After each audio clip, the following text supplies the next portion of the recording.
makes her bid for a little piece of history. Hello and welcome to the run of the race. Brittany Taylor and Mark Warwood with you to use the punting form data to review everything that happened on Saturday afternoon. It was a Swan River Bars day and Come Play With Me upset the very short price Gadding. Yeah, the ratings at the race were very good indeed. Adam Durant has always had a big opinion of this horse. He's thinking about going east, but he said that this time last year as well. So we'll see what happens with Come Play With Me. Looking forward to seeing what they decide to do there. All right, let's start at the beginning of the meeting with a 2-year-old race. And hasn't this filly been a marvel? Mia Dolce. Last is Ex Celestial, the tail ender westernised. Mia Dolce with that slingshot beginning leads them at the 450. The filly comes to the home corner, travelling easily. Wicklow Princess getting right up on the inside now into second spot into the home straight. Laver Rod to the outside of Hooroo Lads, about 3 or 4 from the leader, who's being nursed at the 300 metre mark. Going very well, Mia Dolce. Mia Dolce with a big lead. Laver Rod's under heavy duress. Rocky Path and down the outside. Starting to run on now is Ex Celestial. It's Mia Dolce getting a little weary. The post comes. Laver Rod's picking up Rocky Path. Mia Dolce in front. She'll cling on. Mia Dolce from Laver. Little Mia Dolce winning yet again. What a filly she's been. Her 13th start, 5 wins, a $2,000 purchase, and she's made almost $200,000. And just the 2 owners as well. Jace Buckley's first win as a trainer. He's a 50% share in this horse. I think so, nearly $100,000. Doesn't make the file, Mia Dolce. I'm going to follow Rocky Path out of this race. Second fastest sectionals, was the best of the off-speed brigade in what was a very slowly run and very low rating race. I am forgetting Significant Hero, finished 7th. Most of his full relations have been pretty moderate. True Attraction has been the outlier there, but I don't think this is a breed necessarily I want to follow. And Forgiving Hooray Lads was slow into stride, was green in the race and came back with an injury and will be out for some time. Okay, let's take a look at the next race. And Glasgow Girl started your favourite and justly saluted. That settled down and as fresh as a daisy, firing up through the steel. Metro Boy leads them to the home corner. Metro Boy about a half a length in front, travelling second on the outside. Boz Taurus deep cover third. Shinju, the former Sydney galloper, camp behind those. And then Glasgow Girl, the baldy-faced chestnut, to the outside, called upon by Pike. Back behind them, She's Vital Dacio. And finally, French 200 from home, and Metro Boy is giving back as a great sight. Metro Boy still a length in front. Here's Glasgow Girl trying to cut it down. Metro Boy, Glasgow Girl lifting for Pike. Draws level, Glasgow Girl. It's Glasgow Girl. Glasgow Girl winning there, recording an overall figure of -1.2. A nice performance. Yeah. I think the follow horse's Glasgow Girl out of this race was close to his personal best performance. The fastest last 2, 6 and 800 metres and the second fastest last 400, and Pike got the job done. Forgetting Finally French, 6th on Saturday. Absolutely no decent racing since its win this time last year, and unplaced in each of its last 3 starts. And I will forgive Route 88. Was probably suited by the 1,000 metres, but unsuited by the slow tempo. Came home pretty strong, but they didn't go quick enough for Route 88. Okay, race number 3. This one taken out by Cryptic Love. Troy Turner was able to weave a nice passage home and overall recorded -1.9. And a half clear. Running second to Spensual Spice. Back on the inside is Double Bubble. 3/4 Lipstick Flickers about to ease out. 3 deep behind it. Cryptic Love, Festival Miss. And then a further length and a half behind them. Fairview, Palacino and Forget Rosie Capilla. Into the straight at the 350. As a party nursing Flower of War, Essential Spice quickly levels up to it. Lipstick Flickers runs on. Festival Miss behind them, not doing enough at the moment. Fairview makes ground with Cryptic Love. Flower of War kicks in on the outside. Essential Spice. Cryptic Love coming in the middle late. They'll split it with Lipstick Flickers. It's a tidy Cryptic Love. Cryptic Love spoiling the party for those that backed Flower of War. Was really backed hard late, but in the end, at the end of the day, it was Cryptic Love. Always shown ability, this horse. Fastest sectionals on Saturday, and the PB rating is nearly 3.5 lengths better than what it did in winning on the weekend. So I think Cryptic Love can go on with it, and I think the price was wrong on Saturday in hindsight. Forgetting Double Bubble again, he has been very poor in all 3 runs since winning on Easter Saturday. and I will forgive Essential Spice. That's their second run in a row that's been well below her previous two efforts, but they were very high rating. She probably just needs a little bit of a rest. And there was extremely good ratings to come out of her previous runs. All right, let's take a look at the race that we did reference off the top. This one was taken out by Come Play With Me. Pocket, so Come Play With Me. Around the outside at the 600, moves up within ahead of Mr. Albie. Newman pushing up on the inside now and about to come around heels with Gatting. I'm a Love Man calling it quits. Art headed the remainder at the top of the straight. Now the race is on in earnest. Come Play With Me headed for home for Kirby. He had a break of 2 or 3 lengths to Gatting, and Newman's having to pull out all stops, and Come Play With Me had gone to the 250 well clear. Gatting is only battling away, followed further back by Art, but Come Play With Me with 100 left to go is clear of Gatting, who's making no impression, and Come Play With Me. This has been a masterly training performance here by Adam Durant to win him off 20. Come Play With Me taking out the Swan River Vase. A great result for not only Adam Durant but also Brodie Kirby, who he stuck with. He had a great association with the horse throughout his campaign, and this is a nice figure, -7.7 in this race to the 600. They were going 9 lengths quicker than benchmark. Yeah, I thought they'd go pretty quick in this race. I thought that Mr. Albie might go pretty hard, and I thought that Come Play With Me might be the lay, because he hadn't really been in a high tempo race before and certainly hadn't performed well in them.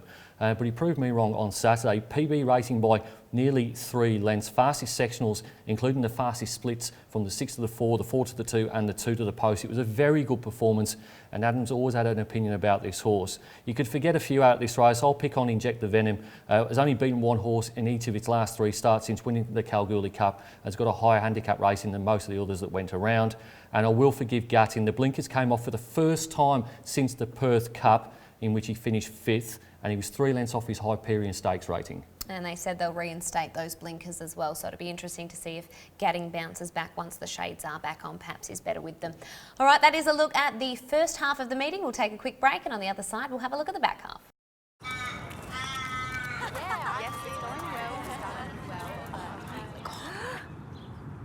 Turning up for a picnic with chicken chunks? Ooh, orchies?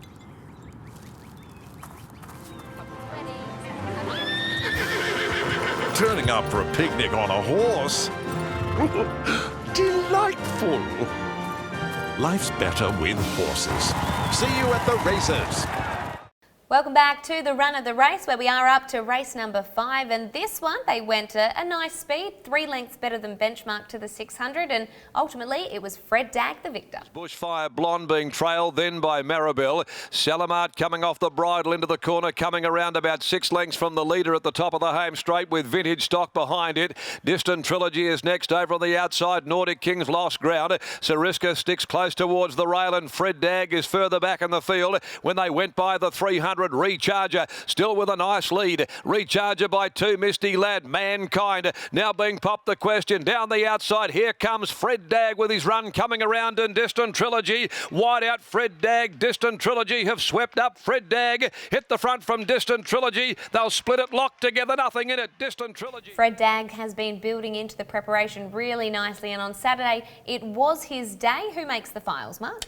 Fred Dagg certainly makes the files. I think a lot of people had this pinned as a 2-horse race with Fred Dagg and Coming Around. I'm going to forgive Coming Around. He was wide throughout. He raced flat according to Stephen Parnham, who knows the horse really well, and was coming off what was a very big PB run in the Guineas. So forgive Coming Around. Forgetting the Nordic King here, he's simply no good, and the fact that William Pike was on was the reason why he jumped at $7.50. The decimal place was in the wrong spot. And following Fred Dagg, good win. His PB last preparation was over 1,800 metres, so there's more to come. Good sectionals home as well. Yes, and that was a nice performance by Fred Dagg. And you said there that that was probably pinned as a 2-horse race. Well, this next race was in some ways pinned as a bit of a 2-horse race. I think a lot of people were either Team Pims Royale or Team Free Trade, and ultimately it was Stage Man. Get over at third with the pink cap wider. Stage Man's handily placed on the outside of Taxagano on the point of the home bend. Pims Royale starts its chase now into the clear, getting out underneath of Chick's Pick when they come to the 300. Pin Sun comes at Free Trade. Free Trade called upon by Yule. Shakes him up now. Free Trade kicks away from Pin Sun. Stage Man running on. Don't like Pims Royale with 100 to go. Free Trade's the leader. Stage Man gunning it down though. Stage Man and Free Trade, they'll split split it. They went to it. Stage Man. A nice performance by Stage Man. Went up in weight. They elected not to claim, just to see what level this horse was at, and he was able to get the job yet again. Free Trade had every possible on speed. They were going nearly 5 lengths slower than benchmark and just couldn't hold on. Really good performance by Stage Man, and as they turned for home, he was the horse you wanted to be on, and William Pike got it up just in the shadows of the post. Doesn't make the file. The horses that do, Pims Royale finished 9th on Saturday, not the clearest to run. Certainly the slow tempo didn't suit, and maybe they'll put the blinkers on next start. That's what they told the stewards after the race. Forgetting Get Over It, finished 8th, was 3rd in what was a slow tempo race, and came home with the second slowest sectionals in spite of having the favours being close to the speed. And I'm going to follow Taxagano here. This was a very good return by Taxagano. Finished 3rd, really good sectionals late, and this horse wants further. All right, let's have a look at the second last race, and this one was a bit of an upset because we haven't seen this horse in the winner's circle for a long time, but finally it was the day for Friaress. On the fence, Nikitas. Pike starting to niggle at him. Then came the big fellow, Missile Launch. Back on the rails, Touch of Silver. Boys get around him. Candlelight Star, Settlers Creek, Friaresque. Then Proxy. Gee, the Velvet Kings run right off coming around the corner. Nearly finished up in the car park at the 350. He's got out to the middle. The Velvet King, double digit. Nikitas cut the corner though. Now Touch of Silver, Missile Launch run on. The Velvet King inside the 200. All out there on his own in the middle of the track, but still clear. The Velvet King, Touch of Silver. Now here comes Friaresque. Friaresque is storming home with Nikitas. Friaresque hits the lead. Friaresque just... Good on Friaresque winning there, but the one thing you'll notice in replay is the Velvet King and Friaresque poles apart on the track. He came very wide yet again. Never thought I'd hear the word Viandacross mentioned in a Perth racing call, but we did on Saturday. Darren McCauley bringing back memories of 1992 in the Caulfield Cup, in which Viandacross ran very wide and cost himself the race under Shane Dye. For giving the Velvet King out of Saturday, you just simply have to. He was only beaten a quarter of a length despite running very wide. I'll also follow this horse. They're going to put a bubble cheeker on him next start. He's probably going for a spell. He'll have to trial, but he's clearly got heaps of ability if they can get him to run in a straight line, and we'll forget Dart Prospect. Yeah, really looking forward to seeing the Velvet King coming back, and whether that bubble cheeker can do the trick, or it may just be a case of he's entering that corner at really top speed. When we look at the speed, they're going almost 4 lengths better than benchmark. He may just need to take the corner, steady up and then go, because we see he doesn't do it in trials. I think it's more that race day pressure, but hopefully they get on top of that because he clearly is a very nice horse. All right, let's take a look at the last race, and the favourite, justly saluted, Lord Help Me Run. 600 is next from Playing Marika, being followed by Golgotha, Make Mine Champers, Time to Hunt well back, so's Royal Strutter. Then Damos, Fancy Fox and Paddy Shadow. Play Hard will guide them for home. Into the straight, 400 to go. Play Hard, nearly 2 in front, Skin and Tins. Away from the inside, coming after it, followed by Lord Help Me Run, starting to let down. They beat off Lucky Raw, Golgotha defiantly. Playing Marika, Time to Hunt, running on. Play Hard in front, joined quickly now though by Lord Help Me Run, shaken up by Kirby to draw level with the leader. Lord Help Me Run battling back on the inside. Play Hard, Lord Help Me Run. They're going to go to it tooth and nail. Lord Help Me Run. Lord Help Me Run sailing to victory like many thought he would on Saturday, recording an overall figure of just below benchmark. Yeah, pretty bog standard race. This Lord Help Me Run was a worthy favourite, and he got up in the shadows of the post. Doesn't make the file. 2 horses do. We are going to forget Lucky Raw here. Just simply hasn't come back this preparation. Was second in running on Saturday. They didn't go overly hard, and Lucky Raw was pretty disappointing in the latter stages. And I'll forgive and also follow Defiantly here. Jumped at $18 on Saturday. Unfashionable stable means going around at big odds, but this horse is in very good form and didn't have the best of runs in this straight. It's become a really nice horse. Coming from Albany, has really stepped up to this Saturday grade, and really looking forward to seeing what Defiantly can do going forward. All right, that is a look at the 8 races. Who is our star performer when we look at the data? Come Play With Me went to another level on Saturday, minus 7.7 overall, much better than the class of the race as well, minus 3.8. So very good performance, and it'd be interesting to see where they go with this horse, whether they go east or whether they come and stay back in Perth. Perth. The closing sectionals, what a good effort this was by Stage, mate. 11.64, the fastest last 200 with 60 kilos. Apollo was the fastest last 400, and the winner, Glasgow Girl, the fastest last 600 with William Pike aboard. All right, that is a look at our fastest sectionals of the day as well as our best performer. Come play with me. We'll take a quick break, and on the other side, we'll see how our tipsters fared on Saturday. Arriving for a hot date on a moped. Disappointing.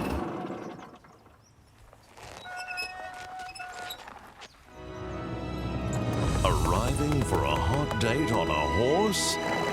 Fantastic! Life's better with horses. See you at the races. Welcome back to the run of the race, where it is time to have a look at round 8 of the tipping competition. And I tell you what, I don't think we've seen a round with this many points on offer before. Yeah, I think you're right, Brittany. I think going back to October last year, I don't think we've had a round with a score where you could have almost got 4,000 points. Normally we would have been extolling the virtues of cricket love at this point, $17.10 and $3.60 the place, but you look further down, you've got Maribel placed at $21.50, Taxagino paid almost $9 the place, and Friaresque, well, $40.70, but how could you possibly have picked that horse? Serial non-winner. Well, has our weekly winner managed to find Friaresque? Found 2 winners, Friaresque and Glasgow Girl. He had the big bet on Friaresque, and therefore he is the winner. Daniel Barnard, 2,545 points, a really big mover as well in the overall standings. Let's take a look at the top 8 leaderboard, and where does that see him catapult to? He's moved up to 2nd spot. He's just over 100 points behind the leader. That remains Glenn Montague of Montague Partners. 8 rounds down, 19 rounds in the competition. And another chance to increase that lead for Glenn Montague this Saturday on Belmont Classic Day. It's been a great race to Adam Durant. Let's take a look at some of the highlights.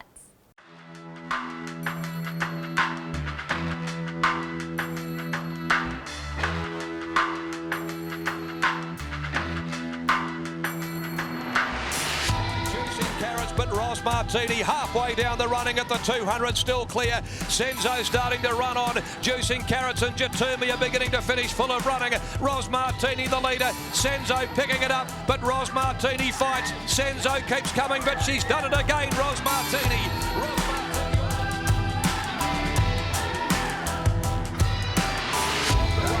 Persian Princess had threaded her way through, and down the outside Fontainebleau, followed by Grand Cadeau. Deep out getting Jackpot Prince. Persian Princess had hit the front from Dusty Storm, coming to the 100 though. We might be looking at a boil over. Getting Jackpot Princess coming now. Jackpot Prince lunging. By golly, did he get there? I think he has. State Prosecutor joined they by the fave, Come Play With Me, who'd loomed alongside of him as they went to the 100-metre mark. Come Play With Me, State Prosecutor. He's fighting back, has to draw the whip on Come Play With Me, but he's too good. And Come Play With Me won the Belmont Classic from...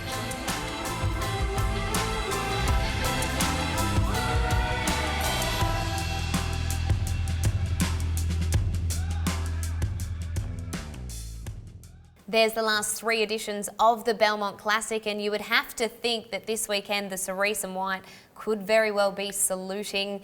What about William Pike? He's going for this Australian record. Do you think he'll do it this week? I think he will. He needs 224 winners in order to break the record. It's currently held by Alan Robinson, a country jock from New South Wales, Newcastle in particular.